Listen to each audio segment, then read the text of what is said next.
Do you think the government has recovered alien spacecraft? Have they identified, was the question, unidentified flying objects? Or alien spacecraft, or well, unidentified evidence, flying objects. evidence of aliens. Yeah. I would say evidence of aliens, I don't know. So the question I'm answering yes to is have unidentified flying objects, yeah. If you did discover aliens, do you think it would be in the public's best interest to know about it or not? I think it's the public's best interest to know what the government knows.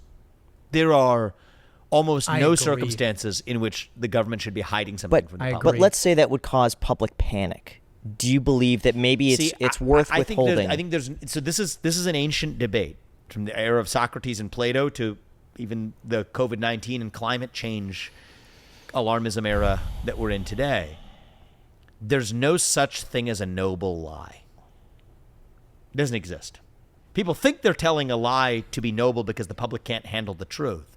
We can handle the truth. We require the truth. And the reason people don't trust the government is that the government doesn't trust the people back. And so if there's one thing I will bring to the table, we'll be transparent, tell the truth about everything. Release the Jeffrey Epstein client list.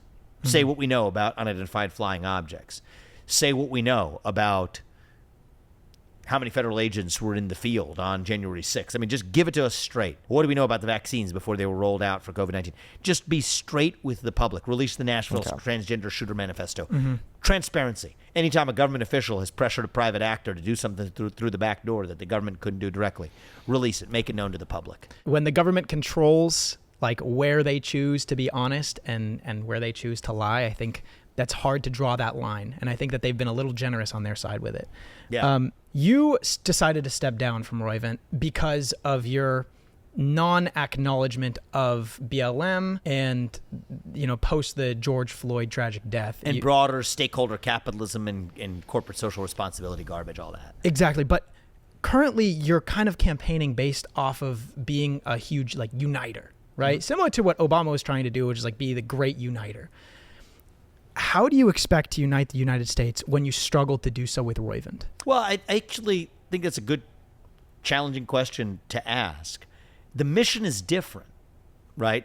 The mission of Roivant was to develop medicines for patients who needed them that the rest of pharma had ignored. And so we actually did unite the company around that mission, even though there were people on both sides of a political question related to Black Lives Matter. Now, my job as leader of the President of the United States is to unite this country around our national values. So it depends on the mission that you have. So it's more that I fulfilled that mission. In my 7 years as CEO, I oversaw the development of a number of medicines, 5 of which are FDA approved today, one of which is life-saving therapy in kids, another for prostate cancer, another for women's health conditions, endometriosis, uterine fibroids, and others. That was that mission. Now I'm on to a different mission. And I think that the Obama or Biden version of national unity, it's fake. I think their model of national unity is just getting other people to believe what they believe and trying to get the other side who disagrees with them to compromise and then hold hands, sing Kumbaya. That's not how we're going to get to national unity. I think the way we're going to unite this country is by reviving the ideals that we share as Americans all the way going back to our founding. And those are extreme ideals. It's not through moderation or being a moderate. It is by embracing the extremism of those ideals, free speech, the idea that you guys get to speak your mind as long as I get to in return. That is a radical idea. For most of human history, it was done the other way. The unbridled pursuit of excellence and meritocracy, that is a radical, extreme idea. But I think the way we're going to unite this country is by embracing that radicalism rather than somehow engaging in moderation and compromise.